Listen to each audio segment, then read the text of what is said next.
Welcome students. तो हमने exercise 1.3 में थर्ड क्वेश्चन तक सॉल्व किया था।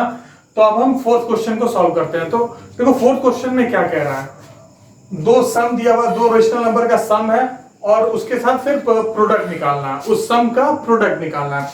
तो देखो सिंपल सा है कि ये इसमें पता है कौन सी प्रॉपर्टी लगेगी, distributive property of multiplication over addition की, distributive property of multiplication over addition के। तो देखो इसमें करना क्या है, इस पूरे को इससे मल्टीप्लाई करना है। तो इसका एक और तरीका है, देखो आप ऐसा करोगे कि ये वाला इससे मल्टीप्लाई ऐसे हो जाएगा, ये होता है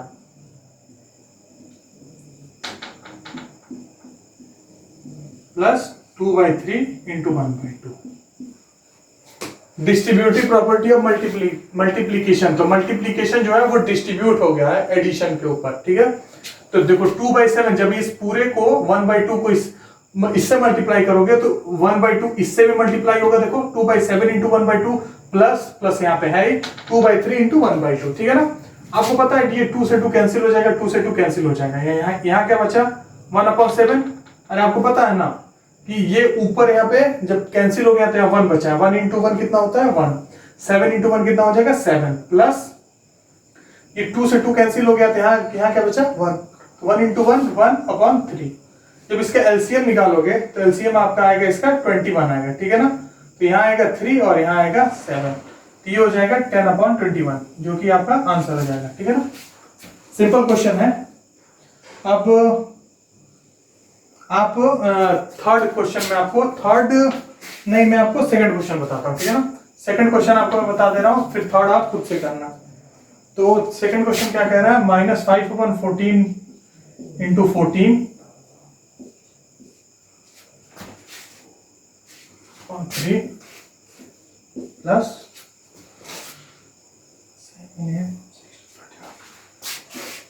7 8 इंटू -16 20, ठीक है। ये आपका क्वेश्चन है, ठीक है। अब देखो आपको एक चीज क्लियर कट दिख रही होगी, क्लियर कट, ये यहां से यहां कैंसिल हो जाएगा, ठीक है ना। तो यहाँ 1 1 बच जाएगा, जब आपस में कैंसिल करते हो तो 1 1 बच जाता है, ठीक है ना। 8 की टेबल पढ़ोगे तो 8 2 जा 16 होता है ना, ठीक है। यहां क्या बचा -5/3 बचा, ठीक है। यहां पे एक चीज देखो 7 3 जा 21, ठीक है ना। तो -5/3 प्लस यहां क्या बचा, यहां 1 बचा है, यहाँ पे 1 बचा है, यहाँ पे 3 बचा है, 1 3, तो 1 इंटू -2, यहाँ -2 है ना। अरे 8 2 जा 16, यहाँ माइनस बचा हुआ था, 1 इंटू -2 कितना होता है 1 इंटू -2, ऐसे लिख लो, ठीक है ना। 1 इंटू जो -2 होता है उसकी वैल्यू किसके बराबर होगी, -2 के बराबर होगी, ठीक है ना।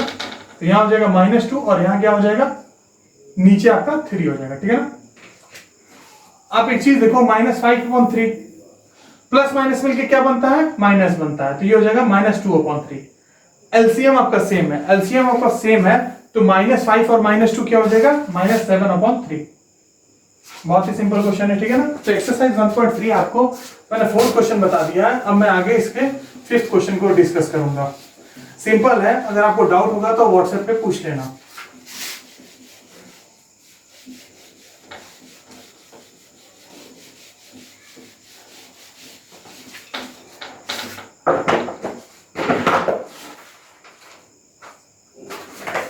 फोर्थ क्वेश्चन है, फिफ्थ क्वेश्चन है, find the reciprocal of each of the following.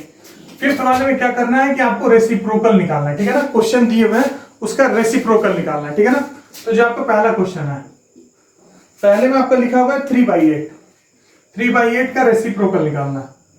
देखो रेसिप्रोकल निकालने का एक तो डायरेक्ट मेथड है, एक डायरेक्ट मेथड है। अगर किसी भी नंबर का अगर रेसिप्रोकल निकालना हो, ठीक है, चलो मैं इसको एग्जांपल लेके बताता हूं। तो डायरेक्ट मेथड क्या है, जो डिनोमिनेटर में है उसको न्यूमरेटर में डाल दो, जो न्यूमरेटर में है उसको डिनोमिनेटर में डाल दो, वो उसका रेसिप्रोकल हो जाएगा, ठीक है ना। तो ये आपका हो गया, ठीक है। तो इसका रेसिप्रोकल क्या होगा, रेसिप्रोकल क्या होगा, जो भी डिनोमिनेटर में उसको न्यूमरेटर में डालो और जो भी न्यूमरेटर में उसको डिनोमिनेटर में डाल दो, ठीक है।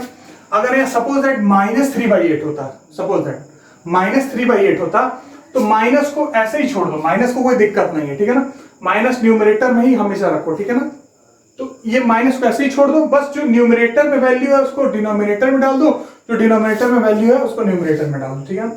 तो ये आपका क्वेश्चन, आपका ओरिजिनल ये था, तो ये आपका आंसर होगा, ठीक है। दूसरा मेथड क्या और, ठीक है। तो रेसिप्रोकल क्या होता है,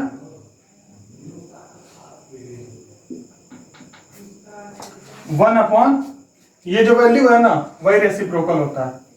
ये डायरेक्ट करने का मेथड है, ये इसका शॉर्टकट क्या है, शॉर्टकट ही कह लो, ठीक है ना।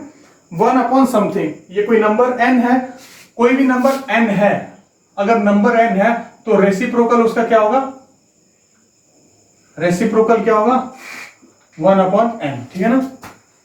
वन अपॉन n उसका रेसिप्रोकल होगा, ठीक है ना, जिसमें n आपका कॉम्प्लेक्स नंबर नहीं होना चाहिए, ठीक है ना। n आपका कॉम्प्लेक्स नंबर नहीं होना चाहिए, आपके सिलेबस में नहीं है कॉम्प्लेक्स नंबर, लेकिन फिर भी मैं कंडीशन बताता हूं, n इंटीजर हो सकता है, n रेशनल नंबर हो सकता है, ठीक है ना, n कॉम्प्लेक्स नंबर नहीं होगा, ठीक है। अब आप देख लो, ये 1/3/8 आ गया, ठीक है। तो आप इसको सिंपल लिख सकते हो, ये आपको पता है ना कि ये आपका ऊपर मल्टीप्लाई हो जाएगा, ये आपका नीचे चला जाएगा, तो ये हो जाएगा 1 × 8/3, ये हो जाएगा 8/3। अब ये आपको समझ नहीं आया होगा तो ये भी आपको समझा देता हूं। अगर P/Q है और R/S है, ठीक है ना, तो P × S हो जाता है और Q × R हो जाता है, ठीक है ना। P/Q है, R/S है, तो P × S हो जाता है, Q × R हो जाता है, ठीक है ना। ये आपका हो गया, तो आपका आ जाएगा, जो ये आंसर आ जाएगा वो 8/3 आ जाएगा। इसी से ये 1 को ऐसे भी लिख सकते हो 1/1, तो वही हुआ है कि ये इधर मल्टीप्लाई हुआ है, ये एक साथ, तो ये आपका 8/3 आंसर आ गया। तो ये दोनों मेथड है, आप किसी से भी कर सकते हो। डायरेक्ट आंसर लिखने के बजाय आप ये सॉल्व करके लिखना, ठीक है ना, ये आप लिखना, ठीक है।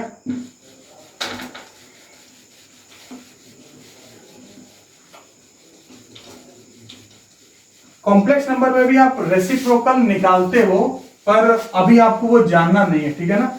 अभी आपकी जो मैं बात कर रहा हूं यहाँ पे, रेसिप्रोकल तो आप निकाल सकते हो कॉम्प्लेक्स नंबर में, लेकिन मैं अभी सिर्फ जिस नंबर की बात किया हूं वो है आपका नॉर्मल इंटीजर्स की मैं बात किया हूं और रेशनल नंबर की बात किया हूं, ठीक है ना। अभी आपको मैं सिर्फ उसी की बात किया हूं। तो अब देखो, आपका ऐसे सभी नंबर का आप निकाल लोगे, ठीक है ना। 5th क्वेश्चन में सभी नंबर कैसे ही आप निकाल लोगे रेसिप्रोकल। अब 6th क्वेश्चन की तरफ बढ़ते हैं, ठीक है ना। 6th क्वेश्चन की तरफ बढ़ते हैं, ठीक है। तो 6th क्वेश्चन में आपका लिखा हुआ है वेरीफाई दी प्रॉपर्टी। एक प्रॉपर्टी है जिसको वेरीफाई करना है, ये प्रॉपर्टी लिखी हुई है आपके में, ठीक है ना। x × y × z is equal to x × y × z। इस प्रॉपर्टी को वेरीफाई करनी है और आपकी जो नीचे दी गई वैल्यूज हैं वो वैल्यू आपको दी गई हैं, ठीक है ना। जैसे फर्स्ट में दिया गया है, फर्स्ट में क्या लिखा है, x = 1/2, y = 1/-4, z = 1/5, 1/5, ठीक है।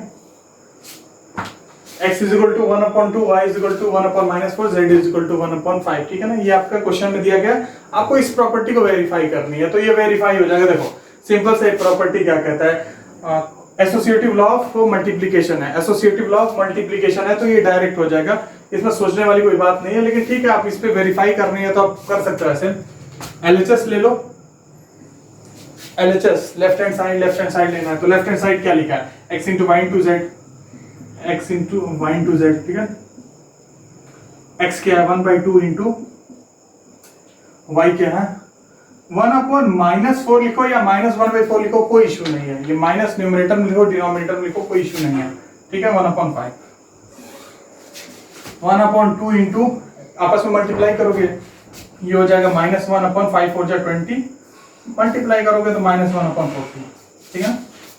आरएचएस सॉल्व करो, आरएचएस सॉल्व करो, तो आरएचएस आपका हो जाएगा x × y, तो 1/2 × -1/4 × 1/5, ठीक है। तो -1 मल्टीप्लाई कर लो, 1 × -1 -1/4, 2 × 4 8 हो जाएगा, इंटू 1/5, तो 8 5 जो 40 होता है, तो -1 × 1 -1 हो जाएगा और 8 5 जो 40 हो जाएगा, ठीक है ना। हो गया, तो लास्ट में लिखना LHS is equal to RHS, ठीक है ना, हेंस वेरीफाइड, हेंस वेरीफाइड, ठीक है, ठीक है। नॉर्मल क्वेश्चन है, ठीक है ना। 7th वाला भी सेम क्वेश्चन है, 7th वाला भी, 6th में भी एक और पार्ट है, 7th में भी ऐसा है, बस ये चेंज हो गया, ठीक है ना। Distributive property of multiplication over addition हो गया, ठीक है ना उसमें सिर्फ, तो यार उसको आप सॉल्व कर लेना, सिंपल है वो भी। तो मैं हर एक क्वेश्चन नहीं बता रहा हूं क्योंकि टाइम परमिट नहीं करता है इतना कि मैं पूरा क्वेश्चन यहाँ पे सॉल्व कर पाऊं।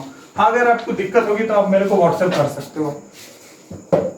अब 8th क्वेश्चन में क्या कह रहा है, 8th क्वेश्चन में नॉर्मल फिल इन ब्लैंक से क्वेश्चन है, मैं आपको डिस्कस कर दे रहा हूं। तो देखो पहला क्वेश्चन है, the product of a rational number and it's reciprocal is, product of rational number और उसका रेसिप्रोकल का क्या होगा। देखो सिंपल सा फंडा है कि किसी भी प्रोडक्ट और उसका रेसिप्रोकल जो कि उसका मल्टीप्लिकेटिव इनवर्स होता है, दोनों को मल्टीप्लाई करोगे तो जो आपका आंसर होगा वो बनेगा 1। कैसे, कोई रेशनल नंबर है 8/3, ठीक है ना, इसका रेसिप्रोकल क्या होगा 3/8 होगा, न्यूमरेटर डिनोमिनेटर में चला जाता है, डिनोमिनेटर न्यूमरेटर में, ठीक है ना। और इसका बोल रहा है प्रोडक्ट, मतलब इसका मल्टीप्लिकेशन 3 से 3 कट गया 8 से 8 आ गया, आंसर 1 आ गया ना आंसर। सेकंड क्वेश्चन क्या कह रहा है, the numbers dash and dash are their own reciprocals. तो देखो 1 और जो दूसरा होगा क्या -1, इनका रेसिप्रोकल यही नंबर होता है। 1 का रेसिप्रोकल क्या होगा 1 ही होगा। अरे 1 को क्या लिख सकते हो 1/1 होता ही यही है, तो 1 हो जाएगा। इसका भी रेसिप्रोकल -1 का भी क्या हो जाएगा आपको ये आप बोलोगे 1/-1, बात सही है। न्यूमरेटर में लिखो माइनस, डिनोमिनेटर लिखो, कोई दिक्कत नहीं, ठीक है ना। तो इसका और रेसिप्रोकल ये खुद नंबर होते हैं, ठीक है ना। 0 का रेसिप्रोकल हम नहीं निकालते, ठीक है ना, 0 का रेसिप्रोकल नहीं होता, नॉट डिफाइंड होता है। तो 0 हैज नो रेसिप्रोकल, ठीक है ना, 0 has no reciprocal.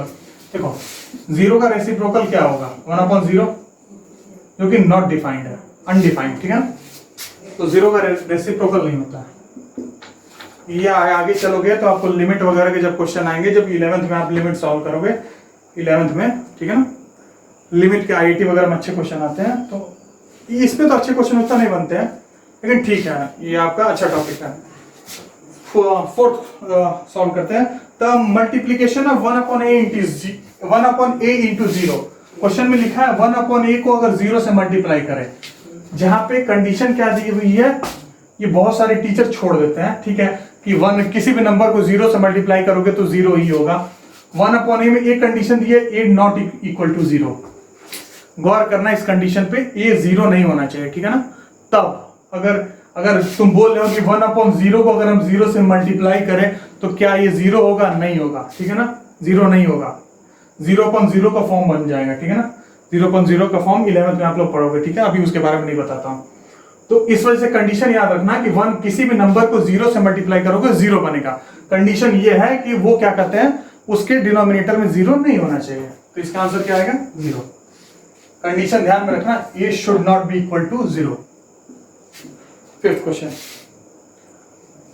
The reciprocal of 1/a where a not equal to 0। 1/a का रेसिप्रोकल बताओ। आपको पता है कि इसको न्यूमरेटर को डिनोमिनेटर को न्यूमरेटर में लिख लो और न्यूमरेटर को डिनोमिनेटर में, तो आंसर क्या आएगा a। 6th question, the reciprocal of a positive rational number.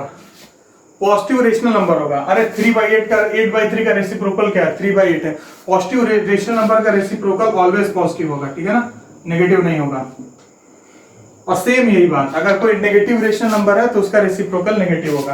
अरे -3/4 है, इसका रेसिप्रोकल क्या होगा, ठीक है ना, आया ना नेगेटिव, तो नेगेटिव हो जाएगा। आपको नेक्स्ट क्लास से बहुत सारे स्टूडेंट होंगे जो मे बी NTSC के लिए प्रिपेयर कर रहे होंगे, नेशनल टैलेंट सर्च एग्जामिनेशन के लिए, ठीक है ना। तो जिनको नेशनल टैलेंट सर्च एग्जामिनेशन के लिए प्रिपेयर कर रहे हैं, ठीक है ना, तो वो मुझसे कांटेक्ट कर लेंगे, मैं उन्हें बता दूंगा, ठीक है ना। अभी तो ये NTSC में इतना आसान क्वेश्चन तो आने वाले नहीं है, तो जो आएंगे तो फिर उनको मैं डिस्कस करूंगा। जो भी आपके टॉपिक्स हैं साइंस के और मैथ्स के, जितने भी आपके सारे टॉपिक्स हैं, लॉजिकल रीजनिंग वगैरह के, ठीक है ना। तो NTSC जिसको करना है, जिसको मतलब एग्जाम में बैठना है, ठीक है ना, तो वो आके मुझसे कांटेक्ट करेगा, ठीक है ना। वो निकली या फिर व्हाट्सएप पे मुझे कांटेक्ट कर लेगा, ठीक है ना। और उसके क्वेश्चन भी मैं डिस्कस करूंगा, ठीक है ना। आपको ये वाला तो वीडियो चलते ही रहेंगे आपके रेगुलर मैथ्स के, उसके भी क्वेश्चन डिस्कस करूंगा, ये आपकी मर्जी के ऊपर है कि आप देखते हो कि नहीं, ठीक है ना। तो अभी के लिए बस इतना ही, थैंक यू।